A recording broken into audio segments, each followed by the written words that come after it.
until one day Stefano suddenly realized that he had grown old, very old, and no one around him could explain why, rich as he was, he did not finally leave the cursed life of the sea. He was old and bitterly unhappy because his entire existence had been spent in that mad flight across the seas to escape his enemy. But the temptation of the abyss had always been greater for him than the joys of a prosperous and quiet life. One evening, while his magnificent ship was anchored offshore the port where he was born, he felt close to death. He then called his second officer, in whom he had great trust, and ordered him not to oppose what he was about to do. The other man promised on his honor. Having gotten the assurance, Stefano revealed to the second officer the story of the Colomber that continued to pursue him uselessly for nearly 50 years. The officer listened to him, frightened. "It has escorted me from one end of the world to the other," Stefano said, with a faithfulness that not even the noblest friend could have shown. "Now I am about to die. The Colomber, too, will be terribly old and weary by now. I cannot betray it." Having said this, he took his leave of the crew, ordered a small boat to be lowered into the sea, and boarded it, after he made them give him a harpoon. "Now I'm going to meet it," he announced. "It isn't right to disappoint it, but I shall struggle with all my might." With a few weary strokes of the oars, he drew away from the side of the ship. Officers and sailors saw him disappear down below on the placid sea, shrouded in the nocturnal shadows. In the sky was a crescent moon.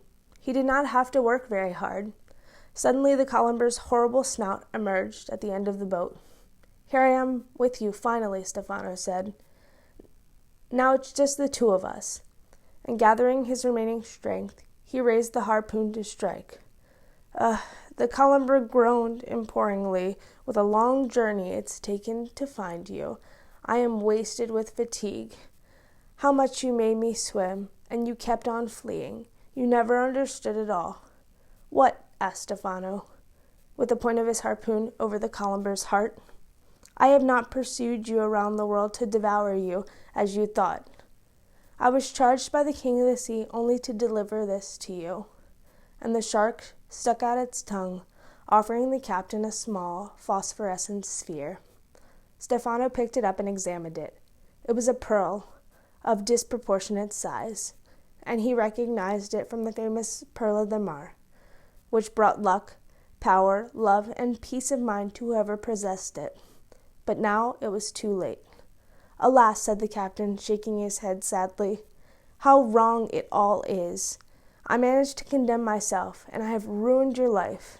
"Goodbye, poor man," answered the Colomber, and it sank into the black waters forever.